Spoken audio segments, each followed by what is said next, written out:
On the morning of Saturday, February 28th, U.S. President Donald Trump announced the launch of a joint military operation between American forces and Israeli forces, named Epic Fury. The operation was described as a comprehensive campaign aimed at striking the Iranian regime and paving the way for its downfall. The plan involved bombing major Iranian military, security, and government facilities, along with attempting to assassinate several top leaders, most notably the supreme leader of the Islamic Revolution, Ali Khamenei. In addition, the United States and Israel sought to achieve two further objectives: eliminate Iran's missile program, destroy what remained of the nuclear program previously targeted by Trump last year. According to reports from the Israeli military, the opening strike involved 200 fighter jets targeting approximately 500 Iranian sites in what was described as the largest attack in the history of the Israeli Air Force. Khamenei's compound topped the target list. It was completely bombed, and Hebrew sources claimed that around 30 bombs were dropped to ensure the destruction of the site and its fortified shelters, where Khamenei was believed to be meeting senior Iranian officials. A few hours later, Trump announced the success of the operation and the killing of Khamenei, confirming that joint U.S.-Israeli strikes would continue throughout the week or as needed.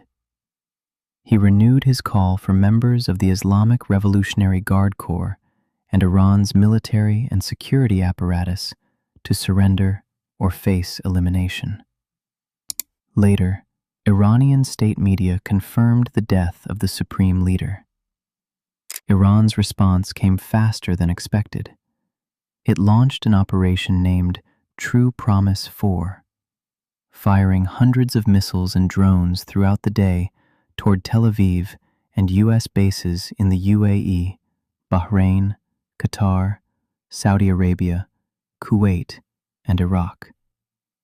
Although the United States had mobilized massive forces for an entire month, the largest American buildup in the Middle East since the 2003 invasion of Iraq, and conducted hundreds of airlift missions to deploy air defense batteries, particularly Patriot and Terminal High Altitude Area Defense, THAAD.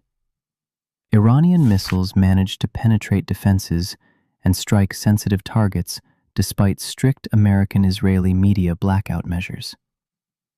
The Iranian bombardment continued for more than 14 consecutive hours, exposing one of the most dangerous weaknesses in the U.S.-Israeli military system: interceptor missile shortages.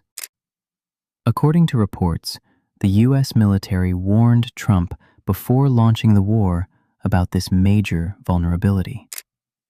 Current defensive missile stockpiles are limited, and production is complex and expensive, making it extremely challenging to protect both Israel and all American bases against sustained missile attacks. To understand the scale of the problem, we go back to January 2025, when the U.S. Navy expended around 200 SM-2 and SM-6 missiles during its campaign against the Houthis, marking the beginning of a serious interceptor stockpile crisis. Additionally, destroyers deployed in the Red Sea cannot be reloaded with missiles while at sea. They must return to secure ports for rearming, increasing operational risks. In June of the same year, during the Israeli-Iranian War, Iran launched approximately 550 ballistic missiles at Israel over 12 days.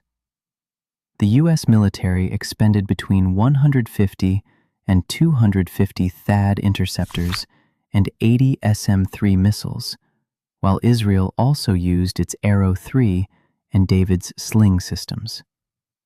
This rapid consumption of a very limited stockpile represents a structural problem, especially considering that a single THAAD interceptor costs over $13 million, 3 to 4 times the cost of an Iranian missile. Meanwhile, SM-3 missiles range between $9 million and $28 million, depending on the variant. The dilemma is that in the event of an open war, the Pentagon is forced to choose between protecting Israeli airspace at maximum capacity or distributing defenses to secure U.S. bases and interests in the Gulf, especially in the absence of the broader international defensive umbrella that existed in April 2024. One major obstacle lies in the nature of U.S. defense contracts. The Pentagon has avoided long-term procurement commitments, limiting the expansion of production lines. Ongoing U.S. military support for Israel and Ukraine has also continued to drain defensive stockpiles. As for Trump's declared goal of destroying Iran's missile program, striking thousands of targets in a country 3 times the size of Iraq, including fixed and mobile launch platforms, warehouses, transport networks, and underground missile cities, makes the objective unrealistic in the short term, particularly given limited defensive inventories.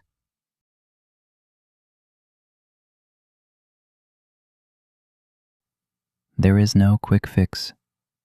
The Pentagon requested $30 billion to replenish stockpiles, but received only $2.5 billion, which will fund the production of 37 THAAD interceptors and 96 Patriot missiles in 2026, alongside plans to increase Patriot production to 2,000 missiles annually. In a prolonged war, where missiles are cheaper than the systems designed to stop them, the real question is, will this conflict end soon? Or could it be the spark for a third world war?